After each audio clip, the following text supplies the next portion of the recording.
नमस्कार. मितालीज किचनमध्ये आपल्या सगळ्यांचं खूप मनापासून स्वागत. गौरी गणपतीच्या आपल्याला सगळ्यांना खूप खूप शुभेच्छा. गौरीच्या नैवेद्याला आपण फराळाचे पदार्थ करतो तेव्हा काहीतरी वेगळं करावं असं आपल्याला वाटतं. म्हणूनच आज आपण वेगळी मॅट करंजी कशी करायची ते बघणार आहोत. ही करंजी अगदी सोप्या पद्धतीने कशी करायची ते मी दाखवणार आहे. चला बघूया. मॅट करंजी करण्यासाठी 2 वाट्या मैदा घेतलेला आहे. 1 वाटी बारीक रवा.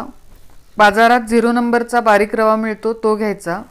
बारीक रवा नसेल तर जाड रवा मिक्सरमध्ये बारीक करून घेतला तरी चालेल. चवीपुरतं मीठ घालूया. हे सैंधव मीठ आहे, तुम्ही साधं मीठ वापरलं तरी चालेल. हे व्यवस्थित मिक्स करून घ्यायचे. छोट्या कढईत 2 टेबलस्पून तेल घ्यायचं. हे चांगलं कडकडीत गरम करायचं आणि हे कडकडीत गरम तेल यामध्ये घालायचं. गरम तेल घातलेलं आहे त्यामुळे हे आधी चमच्याने मिक्स करून घ्यायचं. नंतर हाताने व्यवस्थित मिक्स करून घ्यायचे. हे बघा, तेल सगळ्या पिठाला व्यवस्थित लागलेलं आहे. पिठाचा सहज असा मुटका वळला जातोय, म्हणजे मोहन योग्य प्रमाणात घातलेलं आहे. आता थोडं थोडं पाणी घालून पीठ भिजवून घेऊया. पीठ भिजवण्यासाठी पाण्याऐवजी तुम्ही दूधही वापरू शकता.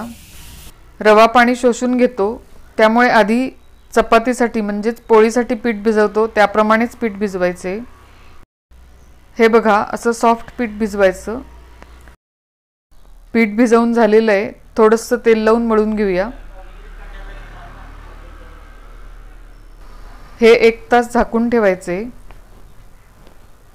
हे बघा, पीठ छान भिजलेलं आहे. पिठाचे असे 3 भाग करायचे. हे 2 भाग पांढरे ठेवायचे आणि ह्या एका भागात कलर घालायचा. हे 2 गोळे बाजूला ठेवूया. हा फूड कलर घेतलेला आहे, तुम्ही तुमच्या आवडीचा कुठलाही कलर घेऊ शकता. हे 2 गोळे बाजूला ठेवलेले होते आणि हा कलर घातलेला गोळा. आता हे दोन्ही गोळे एकत्र केले तरी चालतील. आपल्याला नीट अंदाज यावा म्हणून मी हे पांढरे 2 गोळे केले होते, कारण पांढऱ्या 2 पोळ्या करायच्या आहेत आणि कलरची 1 पोळी करायची आहे. आधी 2 पांढऱ्या पोळ्या लाटून घेऊया. पोळी खूप जाड किंवा खूप पातळ करायची नाही आहे. पोळी लाटून झालेली आहे, ही एका डिशमध्ये काढून ठेवूया. दुसरी पोळी डिशमध्ये काढून ठेवूया. आता ही कलर घातलेली 1 पोळी करूया. कलर घातलेली पोळी 1 ताट पालथं करून त्यावर ठेवलेली आहे. कटरने याच्या एकसारख्या आकाराच्या पट्ट्या कापून घ्यायच्या आहेत. सगळ्या पट्ट्या कापून झालेल्या आहेत. आता पांढऱ्या रंगाची 1 पोळी दुसऱ्या ताटावर ठेवली, त्याच्याही एकसारख्या आकाराच्या पट्ट्या कापून झालेल्या आहेत. आता मॅट करायला घेऊया. या कलरच्या पट्ट्या केलेल्या आहेत. यातली कडेची 1 पट्टी उचलायची, ती या पट्ट्यांच्या कडेला ठेवायची. त्यानंतर या पांढऱ्या पट्ट्या आहेत, यातली एकाड 1 पट्टी वर उचलायची.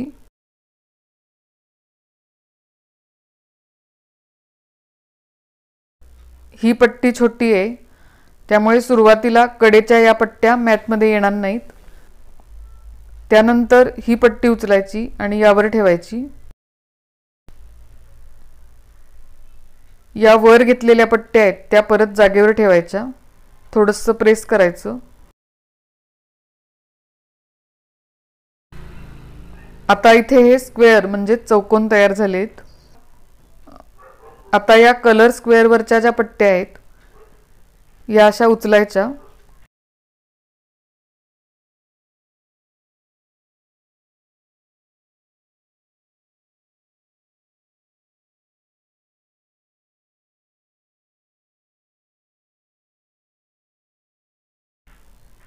आता दुसरी कलरची पट्टी यावर ठेवायची.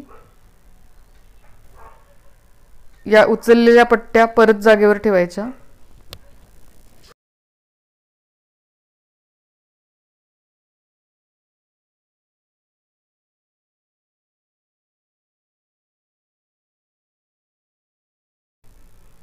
परत हे स्क्वेअर तयार झाले.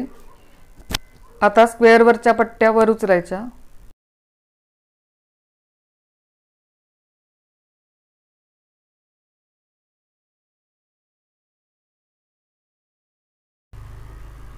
कलरची पट्टी ठेवायची,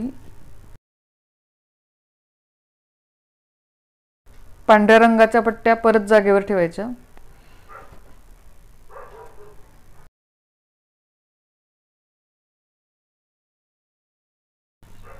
हे स्क्वेअर तयार झालेत, त्या पट्ट्या वर उचलायच्या।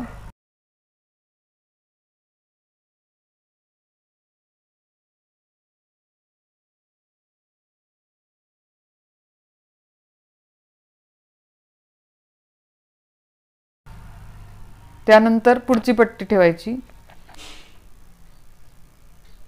हळूहळू कडेच्याही पट्ट्या यामध्ये ऍड होत जातात।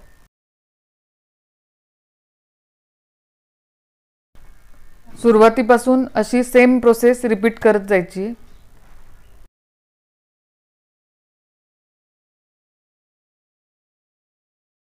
इथे मी एक पोळी पांढरी आणि एक पोळी कलरची अशी केलेली आहे। याऐवजी तुम्ही वेगवेगळ्या कलरचं कॉम्बिनेशन घेतलं तरी चालेल। तुमच्या आवडीनुसार कोणतेही दोन वेगवेगळे कलर घेतले तरी चालेल।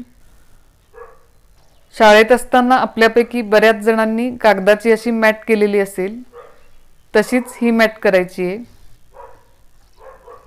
ही मॅट करंजी खूप सुंदर दिसते। तुम्ही चॅनलवर नवीन असाल आणि अजून सबस्क्राईब केलेलं नसेल तर सबस्क्राईब करा आणि शेजारील बेलवर क्लिक करा, म्हणजे मी नवीन व्हिडिओ अपलोड केले की तुम्हाला नोटिफिकेशन येईल। गौरीच्या नैवेद्यासाठी आपण बरेच फराळाचे पदार्थ करतो, त्यामध्ये तुम्ही अशी आकर्षक मॅट करंजी करून ठेवू शकता। या करंजीमध्ये ओल्या खोबऱ्याचं, गुळाचं किंवा साखरेचं सारण, किंवा दिवाळीत आपण सुक्या खोबऱ्याचं सारण करतो तसं, यापैकी कुठलंही सारण तुम्ही या करंजीमध्ये भरू शकता। यामध्ये मी ओल्या खोबऱ्याचं, गुळाचं सारण घेतलेलं आहे। दिलेल्या साहित्यातून मोठ्या 9-10 किंवा छोटा साईज केलात तर 12-14 मॅट करंजी तयार होतील। त्यानंतर उरलेल्या पिठाच्याही मार्बल करंज्या तुम्ही करू शकता, त्या मी पुढे दाखवणार आहे। आपला हा व्हिडिओ मोठा झालेला आहे, त्यामुळे सारण तयार करण्याची रेसिपी मी व्हिडिओमध्ये दाखवलेली नाही आहे। याआधी मी उकडीचे मोदक, तळणीचे मोदक यांची रेसिपी अपलोड केलेली आहे, त्यामध्ये ओल्या खोबऱ्याच्या सारणाची रेसिपी दाखवलेली आहे। मोदकांच्या रेसिपीची लिंक मी डिस्क्रिप्शन बॉक्समध्ये दिलेली आहे, तेही व्हिडिओ तुम्ही बघू शकता। कलरच्या सगळ्या पट्ट्या लावून झालेल्या आहेत, ही शेवटची पट्टी लावते।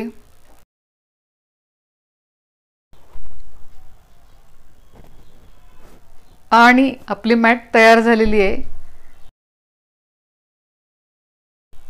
यावर एकदा हलक्या हाताने लाटणं फिरवायचं, अशी कडेकडेनं मॅट सोडवून उचलायची।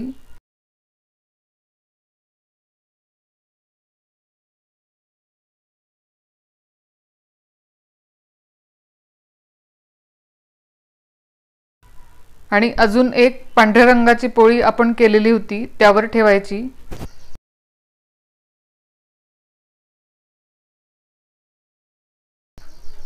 परत हलकेच लाटणं फिरवायचं। नंतर असं एखादं झाकण घ्यायचं आणि असे गोल कापून घ्यायचे। एका मॅटमध्ये या साईजच्या झाकणाचे 3 गोल तयार होतील। यापेक्षा छोटं झाकण घेतलं तर 4 गोल तयार होतील। कडेचं पीठ असं काढून घ्यायचं।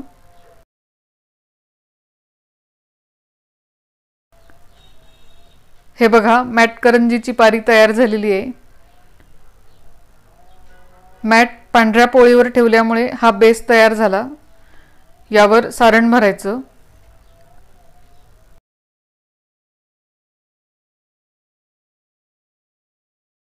कडेला थोडंसं पाणी लावून घ्यायचं। करंजी उचलून सगळ्या बाजूंनी बंद करायची। पुन्हा एकदा कडेपासून व्यवस्थित पॅक करायची। मॅट करंजीची कडा कातण्याने कापायची नाही, ही अशीच ठेवायची। वा, मस्तच आपली मॅट करंजी तयार झालेली आहे। अशाच बाकीच्या करंज्याही करून घेऊया। कोल करून शिल्लक राहिलेलं हे पीठ आहे, हे टाकून न देता एकत्र करून मळून याचा गोळा तयार करायचा। पोळी लाटायची आणि अशी मार्बल करंजी तयार करायची। या करंज्या सुद्धा खूप छान दिसतात। आपण नेहमी करंजी तळतो तशाच या करंज्या तळायच्या आहेत। तुम्ही अशी मॅट करंजी नक्की करून बघा। कशी वाटली ते मला कमेंट्समध्ये सांगा। लाईक आणि शेअर करा। पुन्हा भेटूयात अशाच गोड गोड रेसिपींसह। तोपर्यंत नमस्कार।